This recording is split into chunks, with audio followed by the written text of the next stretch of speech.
the strut mounts. The bushings in there are getting changed.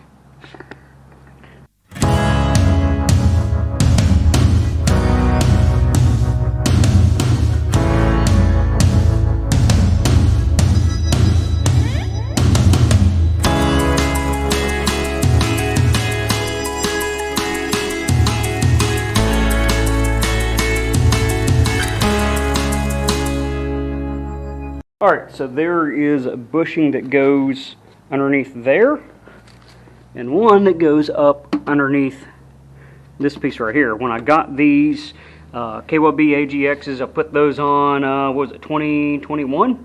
Like February or something like that. It didn't come with those pieces. New? Old? Or did I get that backwards? Alright. See cracks in there, that's why I'm replacing this one. Here is the other piece with some gunk on there, apparently. The piece I'm replacing it with. It actually looks like it's a little bit thicker too on the mounting surface area.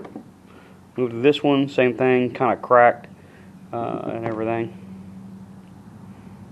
And I mean, that's that. I'm going to throw it on.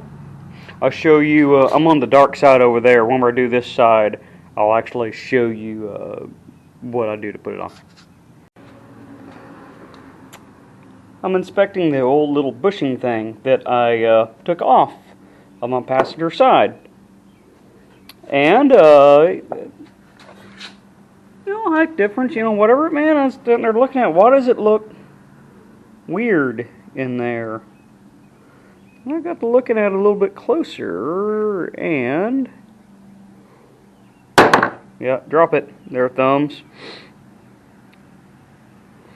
I was wondering, why does it say Craftsman on it? I did not do that. That is the old hardware that I pulled off this car over here. So ever since I've owned it, I've had a Craftsman, whatever size socket, 5/8 socket in there. Ever since I owned it. Huh. The darndest things you find in used cars.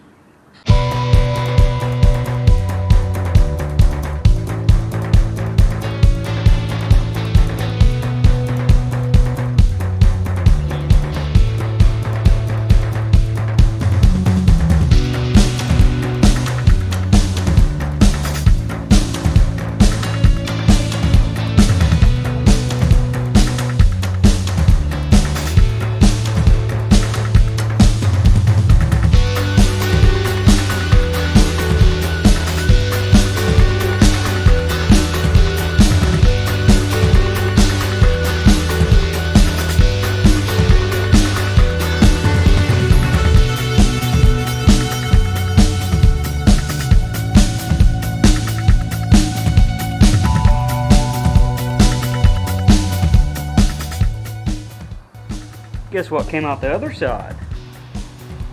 Ooh, that one was worn out.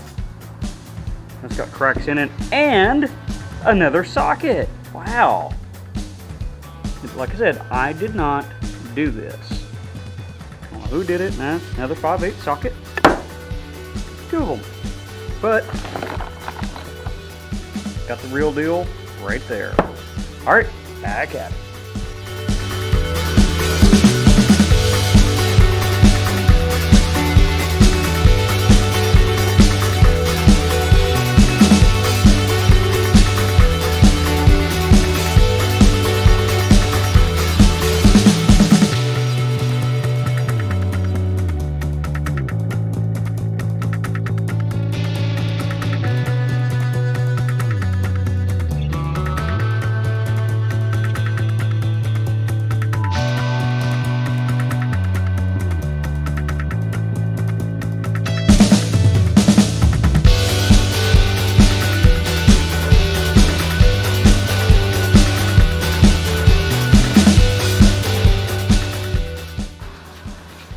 Alright, glad I got this stuff changed out, right?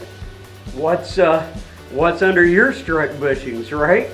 So anyways, that's how I at least went about doing my strut bushing change.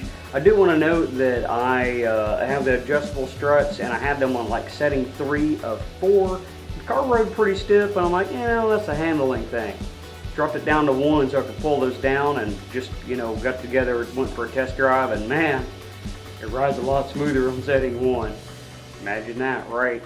I also think that, not to get out to the track to try it out, that now that I've softened up my front end a little bit, I was having problems with understeer, and now I'm going to have a little bit more rear end swing around and get into a little bit more oversteer now, or maybe a neutral steer is what I'm aiming for. So it's kind of cool. I played around with that. Anyways, that'll tidy all that up, and I'll see you next time on Broken Tool Garage.